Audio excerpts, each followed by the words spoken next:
Okay, now let me close this. Meeting for Facebook Live, we're almost there. Okay. Okay, we should be there. Where are you?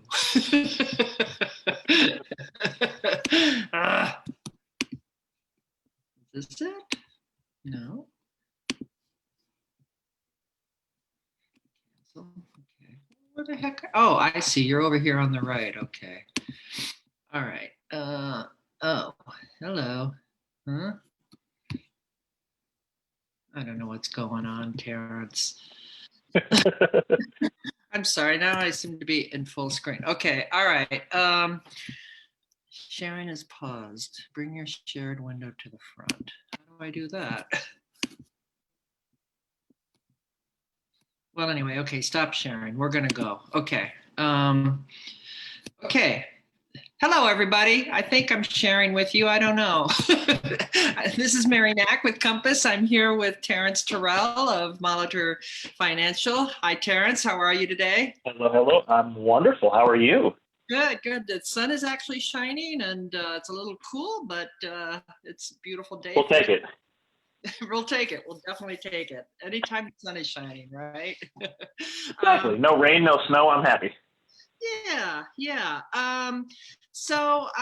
What do you want to just kind of share a little bit what you're seeing in your market with activity and mortgage applications? Are you still doing a lot of pre-approvals, or things kind of quieting down, or what are you seeing happening in the market right now? You know what? Things are quieting down a little bit, but we're still busy. People are still coming out of the woodwork with their refinances. I mean, obviously, this year has been tough for a lot of people, but, for interest rates, they've been just phenomenal. So people that are, still able to do things and make moves, they're still trying to, whether it's, refinance and sit on their current property or, buy something new. I mean, what I'm hearing from a lot of and this is, definitely your territory, is that they're just my buyers are having trouble finding places for whatever reason. But, they're the ones that are able, they're ready to move, and they're just having trouble finding things. Yeah, it's been really interesting, and I was looking at the stats just before we got on, and I think the stats will bear that out. So it's been a really interesting year, no doubt about it. So, but anyway, I just with the surge in the virus. I'm just hoping everybody's staying safe. We don't, now that the vaccine is starting to roll out, we certainly don't want to get sick now. After all these months Exactly. of being safe, it would be terrible to stop that and not get sick just when we're so close to. Well, I mean, obviously, it's going to be another 6 months, I suppose, before we're all really back to normal, whatever that means, whatever the new normal will be. But right, exactly. yeah, but please stay safe. I'm doing a lot of virtual stuff. I mean, we all are doing a lot. For sure, me too. Holidays and cocktail parties and whatnot. So yeah, that's what just the new normal. And I wonder how much of that's gonna return. How much we're gonna return to the way things used to be. I mean, I'm sure with family, I don't think we will. There's gonna be a new normal, whatever that is. I mean, people are sick of hearing about new normal, but there's going to be a new normal. I mean, I don't think people are going to work in the same capacity that they used to. And, I'm sure we're going to be doing a lot more remote working from home and Zoom meetings. I mean, personally, I find the Zoom meetings make life so much easier. I'm not such a road warrior that I was before. So right. I actually kind of like that, and it makes my life a lot easier. I have more time to work even more. Exactly. Which is not a problem, but I'll take it. Right, exactly. But and people talk about, we all have fatigue with the virus and everything, which we definitely do. I mean, but my fatigue isn't about wearing masks and social distancing. In fact, that's almost become like a habit for me, I think. Um, Yeah. and, and I think that once we're allowed to stop wearing masks, I don't know. I think I'm going to be a little bit weirded out by it. I don't know. Yeah. Yeah, I definitely enjoy the social distance now. If I don't want to go do something, I can blame it on the virus, and I love it. Well, right. I mean, the part that I do miss, and I guess all of us miss, is the concerts and the shows and the restaurants. Yeah. Yesterday we picked up a Sunday brunch, and the restaurant we were at, they had this quote outdoor area, but it was all tented in and heated, and it's like, I mean, there wasn't anything in my mind outdoor about that, and I don't understand. That's definitely indoors for sure. Right, and it was pretty full. I mean, there were a lot of people there eating. I think they were probably social distancing. I'm sure they were. I didn't pay too much attention, but I was just surprised at the number of people, mostly young people, nobody my age, but young people who were there. And I mean, I don't blame them. I mean, I miss that too. And picking it up and taking it home and eating it at home is still fun, but definitely not the same experience for sure. So exactly. Plus I'm relegated to having to make my own cocktails, and how fun is that? Anyway, enough about that. Let me go into my market update. I want to share the screens. I think we will find some of this information really quite interesting. So where am I here? Okay. Hold on, give me a moment. Okay, so this is, Terrence, you can see this, I hope, right? I can. Okay, great.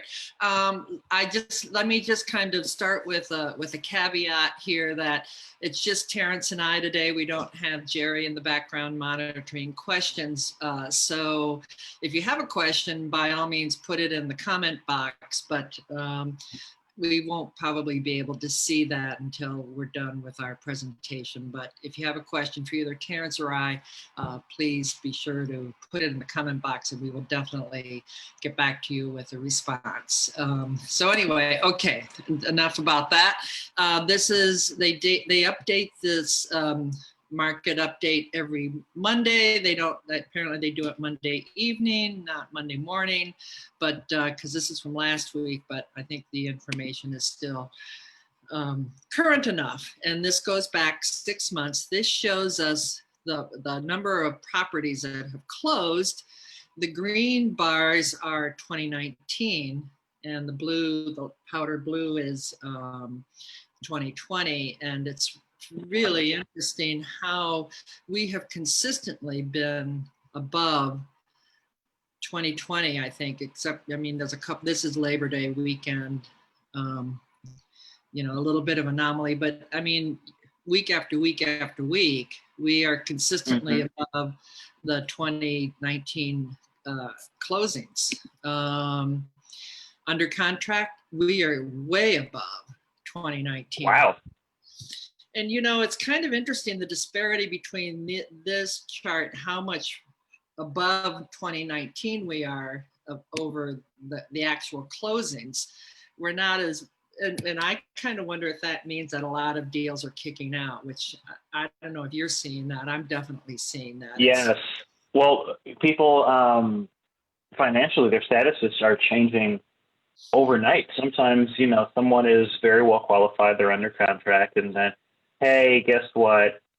We lost our job.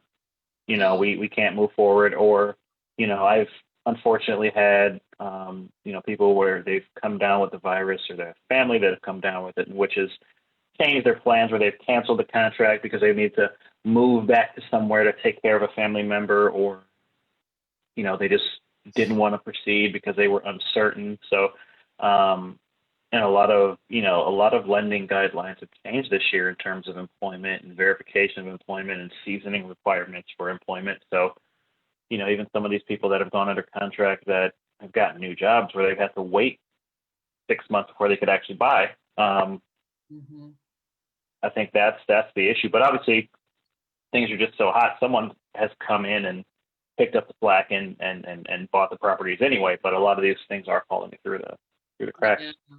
Well, I actually was talking to a colleague earlier in the week about people, of course, are moving into larger homes, maybe to the suburbs where they have more green space, whatnot. And I've heard a couple of instances where people have gone ahead and bought the home without getting their other home, their current home sold, and that has put people in a bind too. But because so many deals have been falling through, it does kind of feel like we're selling them 2 or 3 times, and Mm-hmm. it's been a difficult year all the way around. So I think, yeah, I think you give some good insight as to why some of those deals. I mean, I was thinking maybe people are just nervous because of the COVID and whatnot, but what you're saying makes sense. Makes a lot of sense. This is new listings, and again, I mean, we have been consistently above with more listings. This, of course, is Thanksgiving, new listings coming on the market, but there's still not a lot of inventory. This is rental listings. I don't know. We don't need to go into that too much, but this is just people who have, we don't care about that chart. I don't care about that chart. Let me put it that way. There you go. So this is open houses. You can see open houses have been running pretty strong. It seems like a lot of agents this is, of course, Labor Day weekend. This is Thanksgiving weekend. Things are starting. I'd be curious to see if they did I wish they did a comparison to 2019. I want to see how many open houses are, how much they're not happening this year. Yeah, no, and it's obviously starting to slow down for the holidays, but look, we're back up again a little bit, but not to where we were earlier in the fall and end of summer. This is a chart that shows how many showings we've had, and this actually goes back to the first of the year. So this is when the lockdown hit. Obviously, showing stopped, and this is comparing 2019 again with 2020. But as soon as we opened up again, I mean, the showing started skyrocketing, and then now we're seeing just kind of a seasonal slowdown going on here. This is Thanksgiving, and pretty much just a seasonal activity. But look how many more showings we're getting versus previous year. I mean, it's still we're above. So I think that verifies what you were saying, Terrence, about, oh, this is the other one. I'm sorry. I was thinking we were done. But this is an interesting one too, that shows pricing. And again, 2020 prices are up from 2019. And I'm going to show the info sparks. It'll give us a little more detail on that. But the average price, I got to get our little box out of the way here.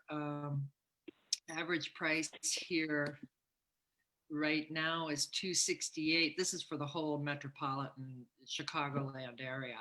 $268 versus 2019 $235. It's like a $33,000 price increase, medium price increase from last year. That's like a 15%, almost a 15% price increase, which is interesting.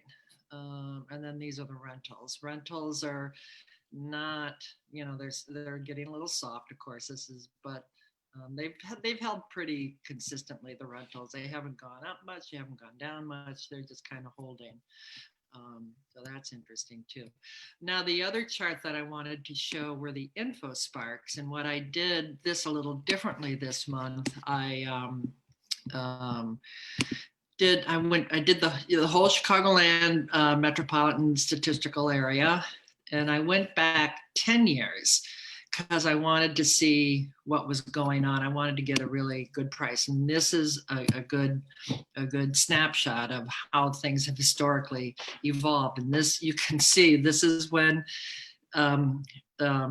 we hit the bottom back after the 08 recession. This is when our market really crashed, hit bottom. But look, it's been consistently going up. We were at 160. and now we're at 260. so, so that's a pretty significant price increase. I wanted to take a look, and the other chart I like to look at is month supply. And this month supply, the rule of thumb on this is if month supply of inventory is 6 months or above, you're in a buyer's market. And this, of course, is back from the Great Recession. But this is, we have been in a, according to that metric, we have been in a seller's market consistently since whenever this is, June of 13 or so. And right now, I mean, the inventory is the lowest it's ever been in the last 10 years. So hence the need for inventory. Definitely a seller's market. Yeah. Why the buyers can't find anything. Market times, again, they did go up a little bit here, and that might have something to do with all those contracts falling out. But they're running about 80 days, and this is a very broad snapshot. This is all property types, condos, single family, townhouses, condos. It's a whole metropolitan area. Obviously, these are numbers that we would want to, trends that we'd want to look at if somebody is thinking about selling specific to their neighborhood and their property type and whatnot. But any other ones you want to take a look at here? New listings. Well, they've come down quite a bit. Under contract. Things are up. Closed sales. There was a dip there, but this is June, of course, because that would have been that we were starting to get into our spring market. Then lockdown came, and of course, number of sales declined. But look, we're back up above where we were, kind of continuing our spring market, if you will. So that's what I wanted to share. And again, if somebody has questions, please put it in the comment box, and I will be sure to get back to you. But maybe Terrence, you wanted to talk a little bit about loan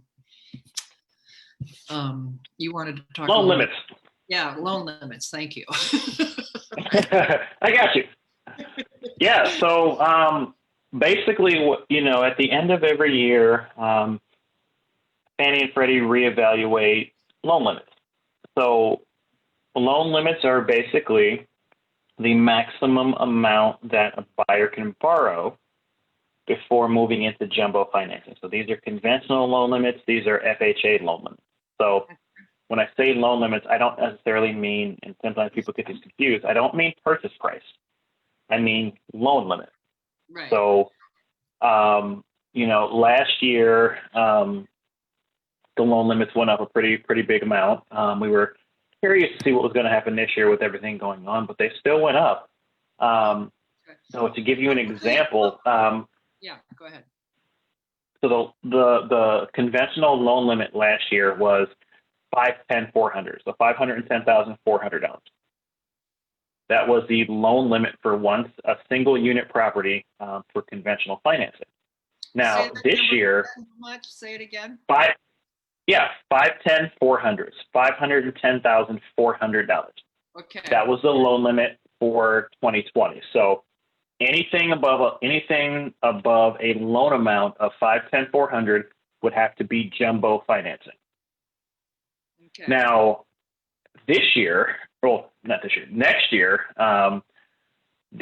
which starts in about 2 weeks. Goodness, we're 2 weeks away from next year. The loan limit has gone up to $548,250, $548,250.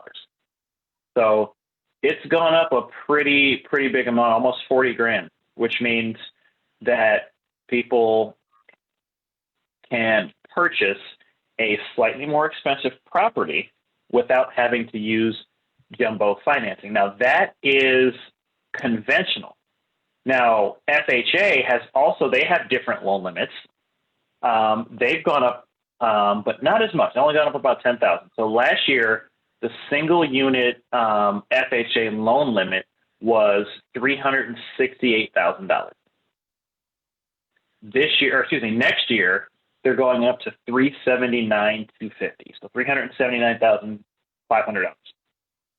So from 339, did you say? from 368. 368. Okay, So yeah, 368 to 379,500. So you know, they went up about 10 grand, and you know, same deal there. You know, it increases purchasing power for those that are doing FHA financing. You know, so, and again, those are single unit properties. So you got to remember, loan limits are a little bit different when you have 2 units, 3 units, and 4 units. They do go up. right. So, you know, that's kind of the good thing.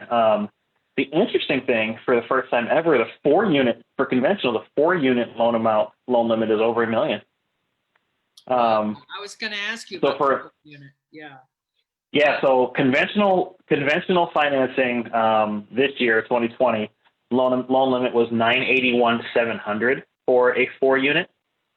Next year, 2021, $1,054,500. So that's the first time conventional financing has gone over $1 million, which is, you know, yay, milestone. But you know, it's kind of fun. You know, it's kind of fun to look at, and you kind of can help people plan moving forward, because what that does is, you know, it allows people to bring a little bit less of a down payment and still be able to use conventional or FHA.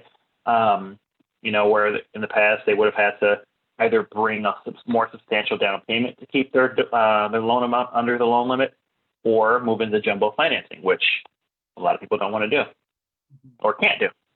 Right.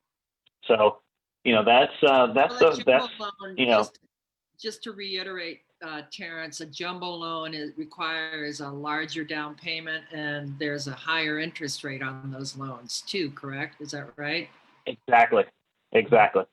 So that's why, you know, when at all possible, especially if, you know, the loan amounts are pretty close to the limits, we try to see what we can do to get people in that conventional financing or in that FHA financing. Because, I mean, if it's only a matter of a couple $1,000, there's no reason to unnecessarily move into jumbo financing and not benefit yourself financially moving forward. Mm-hmm. What are the interest rates generally? I mean, I know it depends on the product and everything else, but can you kind of just give an idea about how interest rates are running right now? Yeah. So again, very generally speaking, but single families, conventionals, I mean, they're still in the, which is awesome, the mid 2s. Wow. Like, and depending on. Wow.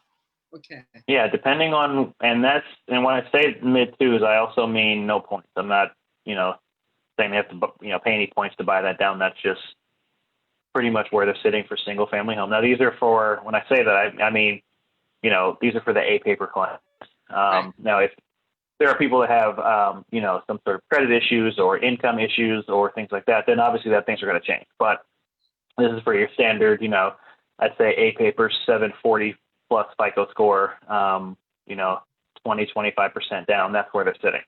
And they go up from there as things change. But that's amazing. That's, you know, that's single family. So things are, I mean, again, those that are able to are making moves and should make moves, because things are historically low. Who knows how long they're going to stay down there? I mean, I'm sure they're going to creep back up at some point, probably, you know, once the world starts to open back up and whatnot, and, you know, inventory starts to go back up, maybe, I don't know. But, you know, it's all a matter of whatever the market does. You know, my job is not to predict the market. People always ask, so should I wait? I'm like, I don't know. You do what you want to do. I'm just telling you and presenting to you what's here now. Well, from the other side of the angle, my son was over last night. He comes over on Sunday. We have family dinner on Sunday nights. And he was over complaining about, I don't know why I bother putting money into my money market. You know, the interest rates are so low. And I'm like, well, they can't exactly loan it out at 3% and pay you, you know, 5. Right. Exactly. So I don't know. So maybe the investment play today is junk bonds or something. I don't know. Yeah, right. Like, who knows? Just Yeah. put some money somewhere and just let it sit, you know. Well, you could always put it into real estate. It seems like prices are going up and real Exactly. estate. I mean, we're That's seeing what a I 15, think. right? We saw a 15% increase in overall prices in 1 month, you know, from last year to this year. So that seems like that would be a great place to put it. But Well, that's why I refinanced my place, and my value has gone up substantially since you found it for me. So yeah, great. I'm happy. Good deal. All right. Anything else we need to cover? Are we good? We're coming up on our 30-minute mark. I like to keep these under 30 Yeah. minutes for folks, but Nothing else I can think of. I think we did a pretty good job covering everything. You know, I'm hoping that everyone stays safe and healthy throughout the holidays. And, you know, just because we're at the end of the year and it's the holiday season doesn't mean they should stop calling us to buy real estate. It's time. Let's go. yeah, you know, it's what I call investor season right now. Generally speaking, people that are on the market, sellers that are on the market because they're really in a position that they got to get their properties sold. So it's what I call investor season. Time to be out there looking and buying and making your best deals. So when everybody else is Exactly.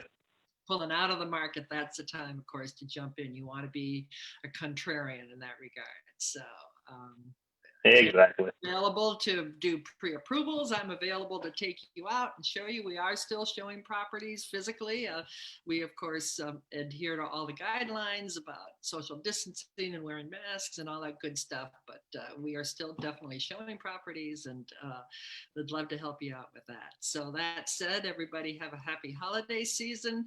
Call us if you need us. We're here to help, and we will see you next month. Same channel, same time, and give you what's been going on since we were here today. So happy holidays, everyone. Bye for now.